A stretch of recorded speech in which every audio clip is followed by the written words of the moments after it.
Hi YouTuber, welcome to another JustHarrison video. Today we will be lagging the map and tower defense simulator hardcore mode. Be sure to like and subscribe for more fun content. Calm down, calm down. I only made one nutshell video. I'm not gonna start using text-to-speech all the time. Or am I? Welcome back to the 100th video I've done about hardcore mode in the past 10 days. I really didn't intend to do another hardcore video, but considering the fact that you have to exploit a bug to beat hardcore mode right now, this one really is the best one, so I had to cover it. Huge shout-outs all around to the TDS stars that made this happen. Mr. Photon himself, he created this strat, and it's actually going to help a ton of you beat hardcore, so that's awesome. And the testers were Gooey Bello and 006. Now this strat is just amazing. You don't need any golden skins, any event towers like the Toxic Gunner, or even the Accelerator. As long as you're level 50 and you can get into hardcore mode, you can use this strat. Now if you've seen my video where we beat Fallen mode by lagging the game with the military base, then you already know how this is going to work. Players 2 and 3 are going to place 2 military bases at the same time that player 1 places 5. And this is going to cause mega lag in the server because of all the Humvees spawning at the same time. If you do it correctly, the game should slow down immediately and stay slowed down until you beat it or you sell the mill bases, which we actually do for the last Void Reaver. Another key thing for you to remember here is that once you start to lag the game, you need to skip every wave until wave 44. Otherwise, the game is going to take hours, just like another one of my videos that we do not speak of. This means you're going to have multiple waves of enemies on the map at the same time, which your ace pilots and rangers will be able to attack without mercy. Now I want to move on to the strat itself. It's actually so simple that I'm going to list every single thing that every player does on the screen. So go ahead and say, "Mom, get the camera," so you can screenshot this info. First, I'm going to cover the loadouts you need to use. Player 1 is going to have the turret, farm, ranger, military base, and ace pilot. Player 2 is going to have the turret, farm, ranger, military base, and commander. And player 3 is going to have the turret, farm, ranger, military base, and DJ booth. Now preferably the DJ is the Nico DJ for extra uwu, but whatever skin you got will work. Now here is the placement map. Everything is going to go exactly where it always goes. The one thing that's really striking to me about this setup is how simple it is. It's basically just 3 towers doing all the damage, the turret, the ranger, and the ace. And honestly, I even sold my ace pilots later on in the game because the bombs get annoying. Alright, now here's the fun part, the player strategies. These are kind of detailed, but not too detailed, so I'm not going to read all of them, but I am going to leave them up on the screen for you to read through and screenshot.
Now that's pretty much it for the strat. I'm gonna go ahead and cover some things that might give you trouble while you're following it. First off, be sure that only 2 people skip. There is a bug in the game, of course there's a bug in the game, where if all 3 people skip too closely together, it glitches and it won't skip the wave. This happened to us, that's why I'm warning you about it. The next thing is to skip when the strategy tells you to. A lot of work went into planning this whole thing out and it's very accurate, so follow it as closely as you can and you shouldn't have any problem winning. And this goes for changing the targeting on the ace pilot too. If you don't change the targeting the strongest when the strategy says to, you won't kill all the balloons on wave 12. And another note that Photon just recently added to the strat because of my hard work is that if the mysteries on wave 18 turn into leads, you've got to leave the targeting on the ace pilots to first, or else you will not kill the balloons in time. Trust me. I got lucky in my game and the last 2 balloons that got past the ace pilots hit Humvees on the bridge. So if you end up dying from balloons on wave 18, this is probably what happened to you. And the last thing I have to say is, of course, you've got to coordinate with your teammates to get the lag on wave 19. If you're not talking to them during the game, then I would say just plan on placing all of your military bases at the very beginning of wave 19. That's what we did and it worked out. If you're player 1, you're gonna have to place 5 mil bases as fast as you can. You gotta use the hotkeys to make this as easy as possible. This is what I did and it worked perfectly. So now I'm gonna go ahead and start my gameplay footage from the beginning so you can see what we did on every single wave. If you have any questions about this strat, go ahead and drop them in the comments below. Now sit back, relax, and grab a hardcore cat, and I'll see you right back here at the end.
There's no place I'd rather be than here with you.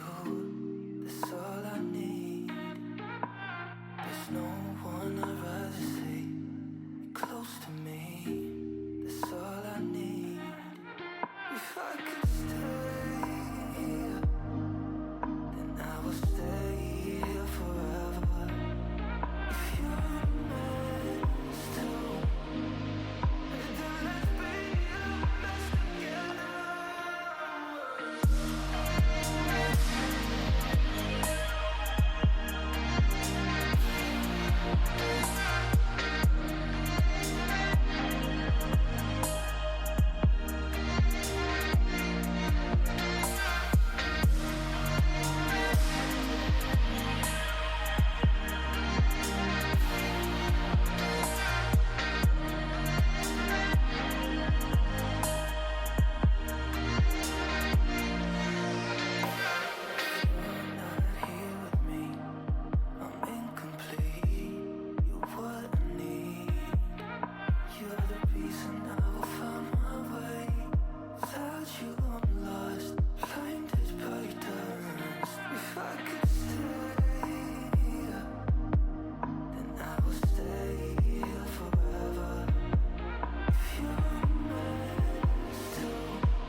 He thought he was gonna get in just because we sold the mill bases. Stupid Void Reaver. And that is the best way to beat hardcore mode right now. It sucks that you have to use a bug to beat hardcore, whether it's the Toxic Gunner bug, the Void Reaver getting stuck on the bridge bug, or the military base lag bug. But out of all of those, I really do think this is the best one. So go ahead and get out there with your friends and get that hardcore badge. And of course, if you enjoyed this video, be sure to smash that like button with your forehead, hit the subscribe button with your big toe, and turn on notifications however you can so you don't miss any of my amazing upcoming content. And I will see you guys next time. Take care, be safe, and never forget what I always say. Peace!